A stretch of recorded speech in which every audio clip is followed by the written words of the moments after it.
Rock Band is a game for anyone who's ever had that itch, that sort of just burning desire to become some kind of musician. It takes the guitar game, the karaoke game, and a drum game on top of all of that, and turns in one of the absolute best multiplayer experiences and one of the best party games you're going to find anywhere. The full Rock Band bundle comes with the game, a guitar controller, a microphone, and the drum kit setup. The guitar is a lot like the Guitar Hero guitars in that it uses the 5 fret buttons and a strummer. It's got a couple of little things like an extra set of fret buttons and an effects switcher, but otherwise it's basically the same functionality. The microphone is a microphone. You sing into it, occasionally you tap it to do tambourine parts, and otherwise it's a microphone. The drum part is actually probably the most interesting thing, since there's never really been a drum game like this in the North American market. It includes 4 colored pads, a kick pedal, and a set of drumsticks. The drums are probably the most intense and enjoyable part of the game, simply because they so directly mimic the actual art of drumming. On the hard and expert difficulty levels, you're pretty much playing the drum parts from these songs note for note. Now, if you've never played drums before, the easy difficulty is actually a pretty good starting point in that it just cuts out a lot of the notes and a lot of the drum fills. But if you actually play the drums and you start playing this stuff on hard and expert, you might even find yourself just a little bit flummoxed at how exact and precise a lot of the drum parts are. The only thing about the drums is that they might not be the most durable thing in the world. The pads themselves seem like they can take a pretty good beating, but the kick pedal actually snapped on us at one point. Granted, we have some other kick pedals and none of those ever broke, but there is a potentiality if you've got someone with a real thrashy foot that you could snap that thing in half. We also had one of the retail microphones come out of the box busted, and then it just would not register notes properly and kept cutting in and out, so that's something to watch out for as well. So the drumming is difficult, the guitar part is basically Guitar Hero, and the microphone involves karaoke like all the other karaoke games out there. That might not sound super special, but when you bring all these instruments together into one 4-player co-op game, something really magical comes out of it. This isn't like the co-op mode in Guitar Hero where, it sort of feels more like you're playing next to someone than with them. When you get into the multiplayer here, it's like you're actually playing as a band as much as you can within the context of a game.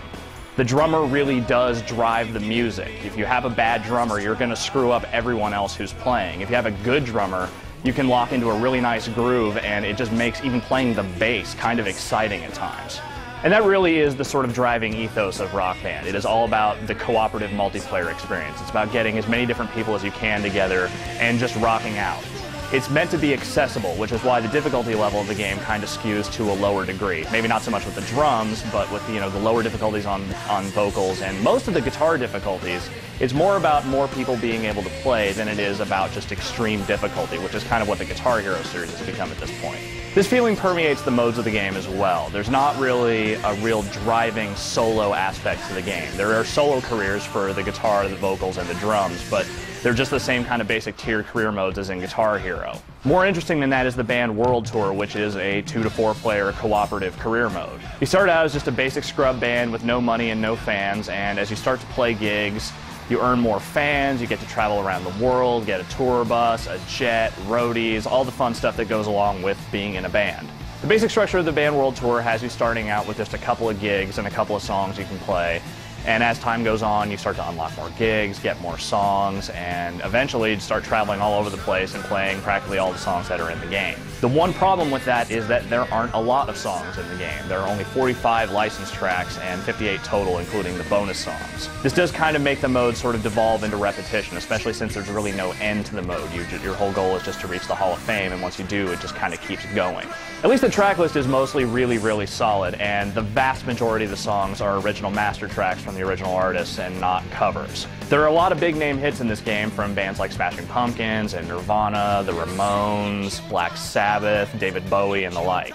Spans a lot of different genres, a lot of different eras of rock, and there's a pretty nice variety there. Even the songs you don't know, they're still fun to play. It's just that, when you're getting into some of the harder areas of the Band World Tour mode, it's really difficult to kind of have these songs come in that you just don't know the vocals for, or even have any sense of really what the rhythm is for them. The good news is that Rock Band plans to offer quite a bit of downloadable content over time. The only real bummer about the Band World Tour mode is that you can't actually play it online. It has to be local multiplayer at this point.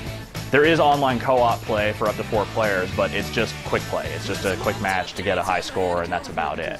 There is also some basic head-to-head play for each of the different instruments, but you know, that's pretty standard stuff. It's fun, but not special. One of the coolest things about Rock Band is just the vibe you get from the game as you play. The whole thing really feels authentic in the way that it sort of presents the notion of you being in a band. Like, there's this whole character creation system that is a little bit goofy, but at the same time, all the outfits they give you are kind of awesome. Like, you know, if you're way into creating a metal band, like, you can give them all these crazy gauntlets and giant pieces of armor and face paint and whatever kind of crazy crap you want to do. Admittedly, the barrier for entry with Rock Band is rather high, and you'd be willing to pony up $170 for all the hardware and a game that is primarily very much multiplayer focused, meaning that if you don't have people you can bring over on a regular basis to play, it might not be quite as interesting.